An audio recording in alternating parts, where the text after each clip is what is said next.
ఇంత పుల్లగా ఉంది. లెమన్ రైసా? మీ వాడు స్కూల్కి వచ్చి ఇవన్నీ అమ్ముతున్నాడు. This is my four father business running. Four ఏం కాదు సార్, నేను ఒక్కనే.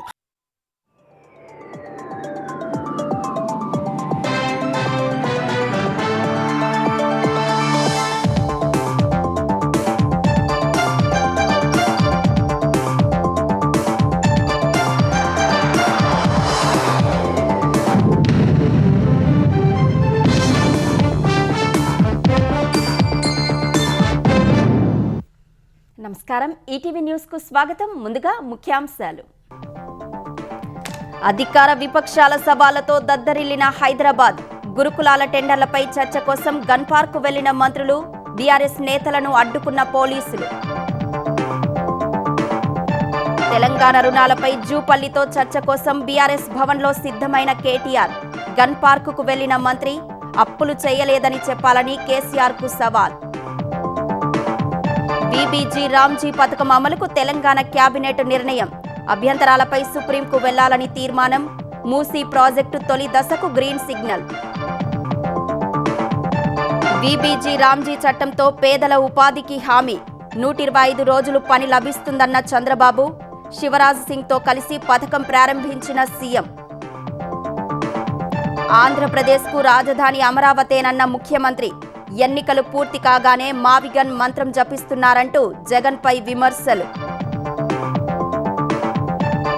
తోతాపురి మామిడి రైతుల సమస్యలపై కమిటీ వేస్తామన్న శివరాజ్ సింగ్ చౌహాన్. 2.16 లక్షల మెట్రిక్ టన్నులు కొనుగోలు చేస్తామని హామీ. ఆర్థిక ఇంధన భద్రత కోసం కలిసి పనిచేయాలని భారత్ జపాన్ నిర్ణయం. ఇరు దేశాలు కలిస్తే ఏఐ రంగానికి సరికొత్త బలం లభిస్తుందన్న మోదీ.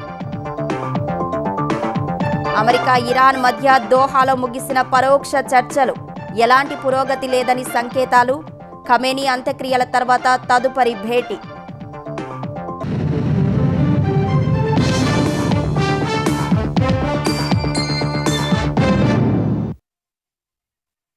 అధికార ప్రతిపక్ష పార్టీల మధ్య సవాళ్లు ప్రతి సవాళ్లతో హైదరాబాద్లో రాజకీయం ఒక్కసారిగా వేడెక్కింది. గురుకులాల టెండర్లపై చర్చకు సిద్ధమని మంత్రులు అమరవీరుల స్తూపం వద్దకు చేరుకోగా అక్కడికి వెళ్లేందుకు ప్రయత్నించిన హరీష్ రావు తదితరులను పోలీసులు అదుపులోకి తీసుకోవడం హై డ్రామాకు దారితీసింది.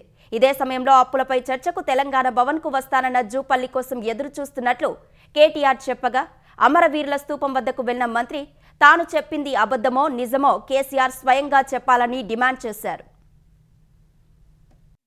బీఆర్ఎస్ కాంగ్రెస్ సవాళ్లు ప్రతి సవాళ్లతో హైదరాబాద్ దద్దరిల్లింది. రైతులకు ఎవరేం చేశారో చర్చకు సిద్ధమా అని రైతు భరోసా నిధుల విడుదల సందర్భంగా సీఎం రేవంత్ రెడ్డి చేసిన సవాల్ను కేటీఆర్ హరీష్ రావు స్వీకరించారు. కాంగ్రెస్ 2.5 పాలన, ప్రభుత్వ అప్పులపై చర్చకు సిద్ధమని కేటీఆర్ ప్రతి సవాల్ విసిరారు. కాంగ్రెస్ పాలనా వైఫల్యాలను లెక్కలతో బయటపెట్టకపోతే రాజకీయాల నుంచి శాశ్వతంగా తప్పుకొంటానని ఛాలెంజ్ చేశారు. కేటీఆర్ సవాల్ను స్వీకరించిన మంత్రి జూపల్లి కృష్ణారావు తెలంగాణ భవన్ కు వస్తారని చెప్పారు. ఈ నేపథ్యంలో కేటీఆర్ హరీష్ రావు ఈ ఉదయం తెలంగాణ భవన్ కు చేరుకున్నారు. దీంతో పోలీసులు పటిష్ట బందోబస్తు ఏర్పాటు చేశారు. మంత్రి గారు మా కోసం వెయిట్ చేస్తున్నాడు, మేము పోతాము, మమ్మల్ని తీసుకొని పోండి. సరిగ్గా ఇదే సమయంలో గురుకులాల టెండర్లలో భారీ కుంభకోణం జరిగిందని బీఆర్ఎస్ నేత ప్రవీణ్ కుమార్ చేసిన ఆరోపణలపై చర్చకు సిద్ధమని మంత్రులు పొన్నం ప్రభాకర్, అడ్లూరి లక్ష్మణ్, అజారుద్దీన్ గన్ పార్కుకు చేరుకున్నారు. బీఆర్ఎస్ కు చెందిన మాజీ మంత్రులు రావాలని డిమాండ్ చేశారు. మొత్తం కొనుగోలు కూడా పప్పు దినుసులతో సహా 2,000 కోట్ల రూపాయల టెండర్ కాదు. నువ్వు 2,000 కోట్ల రూపాయల అవినీతి జరిగిందంటూ this is a public place. మేము ప్రెస్ క్లబ్ కూడా రావడానికి సిద్ధంగా ఉన్నాం. కానీ ఎవరికి దానికి జవాబు చెప్పడానికి రాజ్యాంగం మీద ప్రమాణం చేయలే. మాజీ మంత్రులుగా ఉన్నటువంటి ప్రస్తుత శాసనసభ్యులతోటి శాసనసభలో గాని ఎక్కడైనా చర్చ చేయడానికి సిద్ధం. మంత్రుల సవాల్పై స్పందించిన హరీష్ రావు తెలంగాణ భవన్ నుంచి గన్ పార్కుకు బయలుదేరారు. హరీష్ రావు సహా నేతలు ముందుకెళ్లే ప్రయత్నం చేయగా పోలీసులు అడ్డుకున్నారు. ఈ క్రమంలోనే మంత్రులకు ఫోన్ చేస్తే వారు ఎత్తడం లేదని హరీష్ రావు చెప్పారు. చర్చకు రమ్మని మంత్రులు ఎందుకు వెనుకంజ వేస్తున్నారని ఆయన ప్రశ్నించారు. నడుచుకుంటూ వెళతామంటూ హరీష్ రావు వాహనం దిగడంతో పోలీసులు అదుపులోకి తీసుకున్నారు.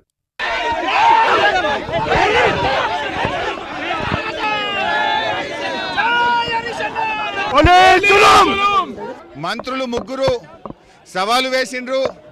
ఆర్ఎస్ ప్రవీణ్ కాదు, నువ్వే రావాలి హరీష్ రావు అన్నారు. సరే అని నా కార్యక్రమాలన్నీ రద్దు చేసుకొని నేను బయలుదేరి వచ్చాను. మరి ఎందుకు అరెస్ట్ చేస్తున్నారు? పిలిచింది మీరే, మీరేదో ఆడికి పోయినట్టు మమ్మల్ని ఏమో పోలీసు వాళ్ళని అడ్డం పెట్టి ఆపి మేము రాలేదన్నట్ట. మిమ్మల్ని ఇడిచిపెట్టాం, అడుగడుగున ప్రశ్నిస్తూనే ఉంటాం. అసెంబ్లీలో కూడా రేపు చర్చకు పెడతాం, మీ అవినీతిని ఎండగడతాం. తెలంగాణ భవన్కు వెళతానన్న మంత్రి జూపల్లి హరీష్ రావు గన్ పార్కుకు బయలుదేరారని తెలిసిందని, కేటీఆర్ కూడా అక్కడికే చర్చకు రావాలని సూచించారు. అనంతరం గన్ పార్కు వద్దకు చేరుకున్న జూపల్లి బీఆర్ఎస్ ప్రభుత్వం 7.3 లక్షల కోట్లు అప్పు చేసిందన్నారు. ఎలాంటి అప్పు చేయలేదని కేసీఆర్ చెబితే తాను రాజీనామాకు సిద్ధమని జూపల్లి పునరుద్ఘాటించారు. దీనిలో ఒక్క అంకె కానీ తప్పు ఉన్నటువంటి అబద్ధం ఉన్నట్టయితే నేను ఏ శిక్షకైనా సిద్ధం. నేను నా మంత్రి పదవికి ఎమ్మెల్యే పదవి రాజీనామా సిద్ధంగా ఉన్నా. నేను రమ్మని పిలుస్తున్నా కేసీఆర్ను. ఆయన పిలిస్తే నేను పోయేదని వాళ్ళు అనుకుంటే మీరందరూ మీడియా మీద చక్కగా పోయి కేసీఆర్ ముంగట పెట్టండి. మీరు 3,50,000 కోట్లు అప్పు చేసినారా? మిషన్ భగీరథ పేరు మీద, ఇరిగేషన్ ప్రాజెక్టుల మీద, డ్యామ్ల మీద, కాళేశ్వరం పని ఇవన్నీ చేసినారు కదా, ఇవన్నీ ప్రజలతో కట్టిస్తారా? అదైనా చెప్పండి, ఇదైనా చెప్పండి. పోనీ మీరు ప్రజలతో కట్టిస్తారు అని అంటే సరే, నేను మీరు అప్పు చేయలేదు అనుకుంటా. జూపల్లి కోసం తెలంగాణ భవన్లో తాము ఉదయం నుంచి ఎదురుచూస్తున్నట్లు చెప్పిన కేటీఆర్ ఆయన తీరుపై మండిపడ్డారు. తన శాఖలో ఏం జరుగుతుందో తెలియని జూపల్లికి అప్పులపై ఏం తెలుసని ఎద్దేవా చేశారు.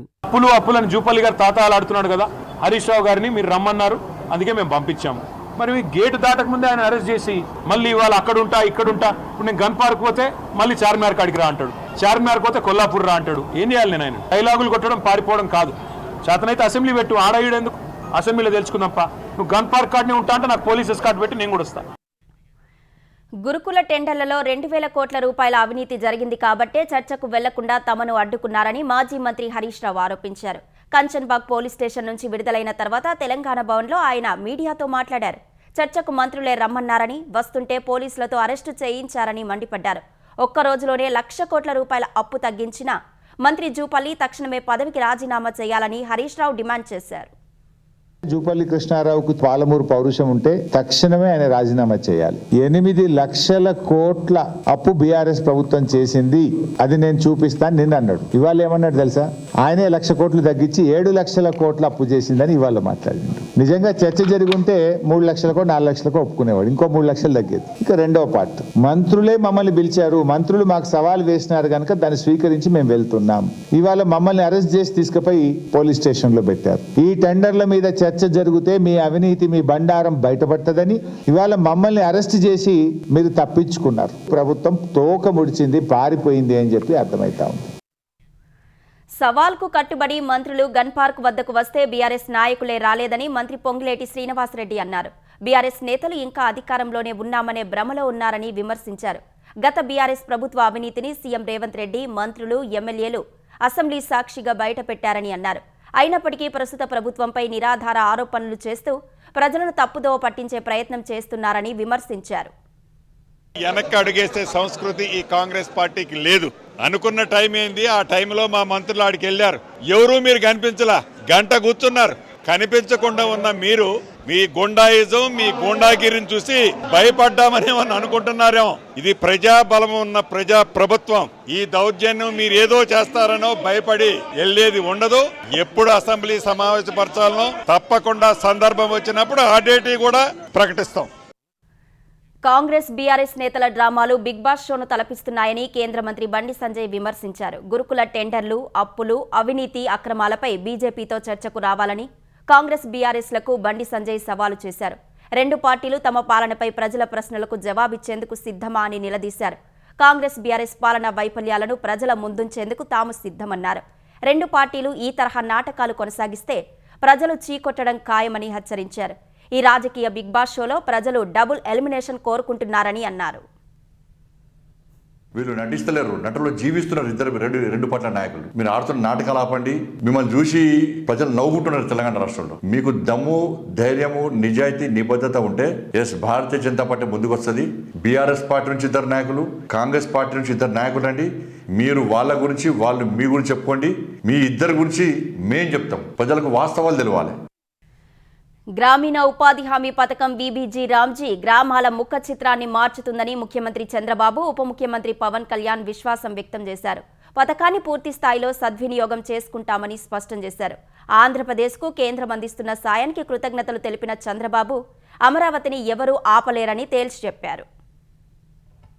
మహాత్మా గాంధీ ఉపాధి హామీ కార్యక్రమం స్థానంలో కేంద్రం తీసుకొచ్చిన వీబీజీ రామ్జీ పథకాన్ని తిరుపతి జిల్లా ముక్కావారిపల్లెలో కేంద్ర మంత్రి శివరాజ్ సింగ్ డిప్యూటీ సీఎం పవన్తో కలిసి ముఖ్యమంత్రి చంద్రబాబు ప్రారంభించారు. లబ్ధిదారులకు వీబీజీ రామ్జీ జాబ్ కార్డులను అందజేశారు. పథకం సమాచార బుక్లెట్, కంపెండియం ఆఫ్ ఆర్టికల్స్ ను చంద్రబాబు, పవన్ కళ్యాణ్ ఆవిష్కరించారు. Viksit Bharat guarantee for Rozgar Ajeevika mission portal ను శివరాజ్ సింగ్ తో కలిసి చంద్రబాబు ప్రారంభించారు. పేదరిక నిర్మూలనకు వీబీజీ రామ్జీ పథకం ఉపకరిస్తుందని కేంద్ర మంత్రి శివరాజ్ సింగ్ చెప్పారు. దార్శనిక నేత చంద్రబాబు నేతృత్వంలో వీబీజీ రామ్జీని దేశానికి మోడల్ గా తీర్చిదిద్దుతామని విశ్వాసం వ్యక్తం చేశారు. వీబీజీ రామ్జీ కింద వచ్చే 9 నెలల్లో ఏపీలో 12,000 కోట్లు ఖర్చు చేయనున్నట్లు వివరించారు. మార్కెట్ ఇంటర్వెన్షన్ స్కీమ్ కింద తోతాపురి మామిడి రైతులను ఆదుకోనున్నట్లు శివరాజ్ సింగ్ ప్రకటించారు.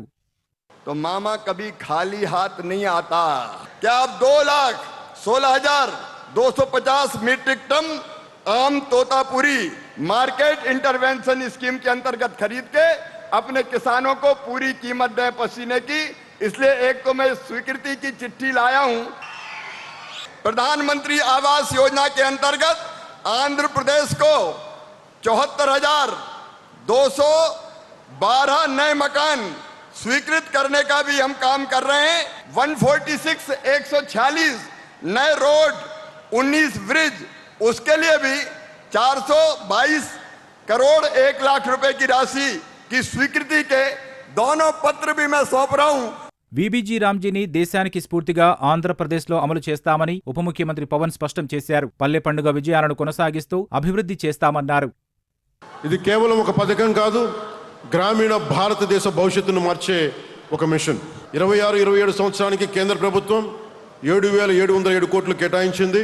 దేశంలో ఇందాక చెప్పినట్టుగా ఇది 3వ అతిపెద్ద కేటాయింపు. గత 2 ఏళ్లలో 16,695 కోట్ల ఉపాధి నిధులను వినియోగించాం. ఈ నిధులతో అంటే గత వైసీపీ చేసిన పాలనకి మనకి తేడా చెప్తున్నాం. 7,000 కిలోమీటర్ల సీసీ రోడ్లు, 40,000 గోకులాలు, 15,500 పశువుల నీటి తొట్టెలు, 107,000 నీటి కుంటలు, 1,373 కిలోమీటర్ల గిరిజన రహదారులు, 166,000 ఎకరాల ఉద్యానవనం పంటల సాగుని అభివృద్ధి చేశాం.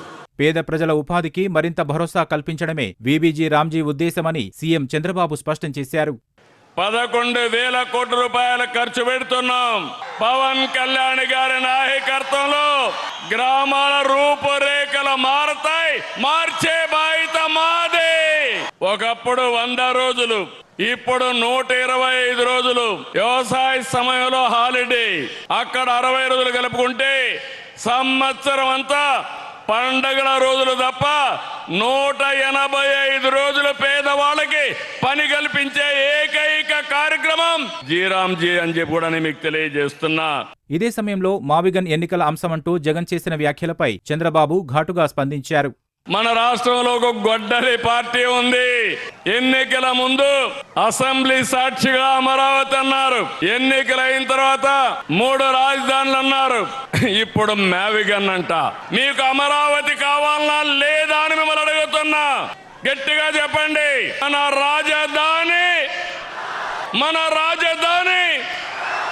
మన రాజధానికి కేంద్రం సహకరించింది. ఎవరు ఎన్ని మాట్లాడినా అమరావతి ఆపడం ఎవడి తరము కాదని మరొక్కసారి మీ అందరికీ విజ్ఞప్తి చేస్తున్నా. భవిష్యత్తును శాసించేది డేటానే అని ముఖ్యమంత్రి చంద్రబాబు తెలిపారు. ఏ పనికైనా డేటా తప్పనిసరి అని చెప్పారు. డేటా లేకతోనే తాము వాట్సాప్ గవర్నెన్స్ ద్వారా అనేక సేవలు అందిస్తున్నామని వివరించారు. తిరుపతిలో Swarnandhra 2047 economic intelligence for governance సదస్సుకు చంద్రబాబు హాజరయ్యారు. కాలానుగుణంగా మారినప్పుడే పోటీలో నిలబడగలమన్న చంద్రబాబు, ఒకప్పుడు ఈజ్ ఆఫ్ డూయింగ్ బిజినెస్ నుంచి ఇప్పుడు స్పీడ్ ఆఫ్ డూయింగ్ బిజినెస్ కు మారడం అందులో భాగమేనని వెల్లడించారు. నవ్యాంధ్ర అభివృద్ధికి 11 విధానాలతో కూడిన విజన్ డాక్యుమెంట్తో ముందుకెళ్తున్నట్లు చెప్పారు. Data is wealth, according to me. You are having proper data. You will arrive a real solution for execution, for monitoring, for corrective measures. There is no proper data. If you feed computer garbage, garbage will come. If you feed proper data, nothing like that on health or education or anything for that matter, agriculture, everything, it is a big game changer. ప్రభుత్వం, ప్రభుత్వ రంగ సంస్థలు, కార్పొరేషన్లు, సొసైటీలలో పనిచేస్తున్న ఉద్యోగుల పదవీ విరమణ వయసును 60 నుంచి 62 ఏళ్లకు పెంచుతూ ఆంధ్రప్రదేశ్ ప్రభుత్వం జీవో 45 జారీ చేసింది. 2022 జనవరి 1వ తేదీ నుంచి పదవీ విరమణ వయస్సు పెంపు నిర్ణయం వర్తిస్తుంది. 60 ఏళ్ల వయసు పూర్తి చేసుకుని పదవీ విరమణ పొందిన ఉద్యోగులను నిబంధనల ప్రకారం 62 ఏళ్ల వయసు వరకు తిరిగి విధుల్లోకి తీసుకోవడం లేదా కొనసాగించడం జరుగుతుందని పేర్కొంది. కోర్టుల ద్వారా మధ్యంతర ఉత్తర్వులు పొంది 62 ఏళ్ల వరకు విధుల్లో కొనసాగిన ఉద్యోగులను క్రమబద్ధమైన సర్వీసులో ఉన్నట్లుగానే పరిగణించి అన్ని ప్రయోజనాలను ప్రభుత్వం కల్పిస్తుంది. అన్ని శాఖలు తమ పరిధిలోని సంస్థలకు ఈ ఆదేశాలను తక్షణమే వర్తింపజేయాలని ఏపీ సర్కార్ స్పష్టం చేసింది. తెలంగాణలో వీబీజీ రామ్జీ పథకాన్ని అమలు చేయాలని మంత్రిమండలి నిర్ణయం తీసుకుంది. ఈ పథకంపై ఉన్న అభ్యంతరాలపై సుప్రీంకోర్టును ఆశ్రయించాలని తీర్మానం చేసింది. సీఎం రేవంత్ రెడ్డి అధ్యక్షతన తొలి కాగిత రహిత మంత్రిమండలి సమావేశం దాదాపు 3 గంటలకు పైగా సాగింది. ఈ భేటీలో వీబీజీ రామ్జీ పథకంపై విస్తృతంగా చర్చ జరిపిన కేబినెట్ రాష్ట్ర ప్రభుత్వాలు పేద కూలీల అభిప్రాయానికి భిన్నంగా కేంద్రం ఈ పథకాన్ని తెచ్చినట్టు అభిప్రాయపడింది. గత్యంతరం లేని పరిస్థితుల్లోనే వీబీజీ రామ్జీ పథకాన్ని అమలు చేయాలని నిర్ణయించినట్టు కేబినెట్ భేటీ తర్వాత సమాచార శాఖ మంత్రి పొంగులేటి శ్రీనివాసరెడ్డి తెలిపారు. ఇదే సమయంలో టిమ్స్, వరంగల్ సూపర్ స్పెషాలిటీ ఆసుపత్రిలో 6,278 పోస్టులు మంజూరు చేస్తూ మంత్రివర్గం నిర్ణయం తీసుకున్నట్టు వెల్లడించారు. ప్రభుత్వ పాఠశాలలు, కళాశాలలో విద్యార్థులకు అందిస్తున్న అల్పాహారం, మధ్యాహ్న భోజనం ఇకపై ఉపాధ్యాయులకు అమలు చేయాలని నిర్ణయం తీసుకుంది. మూసీ ప్రాజెక్టు మొదటి దశను 7,345 కోట్లతో చేపట్టడానికి మంత్రివర్గం ఆమోదం తెలిపింది. ఎన్డీఏ ప్రభుత్వంలో ఈనాడు రాష్ట్ర ప్రభుత్వాల అభిప్రాయాలకు భిన్నంగా దేశంలోని ప్రజల అభిప్రాయాలకి, కూలీల అభిప్రాయాలకి, పేదవాడి అభిప్రాయాలకి భిన్నంగా ఈ ఉపాధి హామీ పథకాన్ని పేరు మార్చి వీబీజీ రామ్జీ పేరుతో ఒంటెద్దు పోకడతో ఈ జీరామ్జీ కార్యక్రమాన్ని నిన్న 1వ తారీఖు నుంచి దేశవ్యాప్తంగా ప్రవేశపెట్టింది. చాలాసేపు దీని మీద డిస్కషన్ చేసి అనివార్యంగా దేశంలోని కొన్ని రాష్ట్రాలు ఏవైతే ఒప్పుకున్నాయో అదే రకంగా తెలంగాణ రాష్ట్రం కూడా గత్యంతరం లేని పరిస్థితిలో ఒప్పుకుంటూ న్యాయపరంగా దీని మీద అప్రోచ్ అవ్వాలని ఈ రోజు కేబినెట్ తీర్మానించడం జరిగింది. తెలంగాణలో రైతు భరోసా నిధులు విడుదల కొనసాగుతోంది. 3వ రోజైన ఇవాళ 3 నుంచి 4 ఎకరాల వరకు భూమి కలిగిన రైతులకు రైతు భరోసా నిధుల విడుదల చేసినట్లు ప్రభుత్వం ఓ ప్రకటనలో తెలిపింది. ఈ విడత 6.39 లక్షల మంది రైతుల ఖాతాల్లో 1330.32 కోట్ల రూపాయలు జమ చేసినట్టు వెల్లడించింది. ఇప్పటి వరకు మొత్తం 61.35 లక్షల మంది రైతుల ఖాతాల్లో 5,402.37 కోట్ల రూపాయల రైతు భరోసా సాయం జమ చేసినట్టు ఆ ప్రకటనలో తెలిపింది. దేశ ఆర్థిక విప్లవానికి ఆంధ్రప్రదేశ్ నాయకత్వం వహించాలనేదే తమ లక్ష్యమని విద్యాశాఖ మంత్రి నారా లోకేష్ వెల్లడించారు. ఈ లక్ష్యంతోనే తాము పనిచేస్తున్నామని చెప్పారు. తిరుపతి జిల్లా శ్రీ సిటీలో కొత్తగా ఏర్పాటు చేసిన శ్రీ సిటీ ఇంటర్నేషనల్ యూనివర్సిటీని ఆయన ప్రారంభించారు. ఏపీ యువతకు ఈ యూనివర్సిటీ ఒక గొప్ప వరం కాబోతోందని మంత్రి తెలిపారు. ప్రధాని నరేంద్ర మోదీ ప్రవేశపెట్టిన new education policy, startup India, skill India స్ఫూర్తితో ఏపీ విద్యా వ్యవస్థలో విప్లవాత్మక మార్పులు తెస్తున్నామన్నారు. శ్రీ సిటీ యూనివర్సిటీ ద్వారా 2029 కల్లా 75,000 ఉద్యోగాలను తీసుకురావడమే తమ లక్ష్యమని లోకేష్ వివరించారు. భద్రత కల్పించాల్సిన పోలీస్ స్టేషన్లలో ప్రజల ప్రాణాలు తీస్తుంటే ప్రభుత్వం ఏం చేస్తోందని వైసీపీ అధ్యక్షుడు జగన్ ప్రశ్నించారు. విజయవాడ కృష్ణలంక సీఐ కారణంగా 2 చనిపోతే ప్రభుత్వం అస్సలు పట్టించుకోలేదని ఆరోపించారు. సీఐ నాగరాజు వేధింపులు తట్టుకోలేకపోతున్నామంటూ వీడియో తీసి ఆత్మహత్య చేసుకున్న క్రాంతి కుమార్ కుటుంబాన్ని జగన్ పరామర్శించారు. బాధిత కుటుంబానికి వైసీపీ అండగా ఉంటుందని హామీ ఇచ్చారు. సాయి కృష్ణ మృతి కేసులో సీఐ నాగరాజును 8 రోజులు పోలీస్ కస్టడీకి అనుమతిస్తూ రాజమహేంద్రవరం కోర్టు ఉత్తర్వులు ఇచ్చింది. నాగరాజును ఈ నెల 10 వరకు రాజమహేంద్రవరం జైల్లోనే విచారించాలని కోర్టు ఆదేశించింది.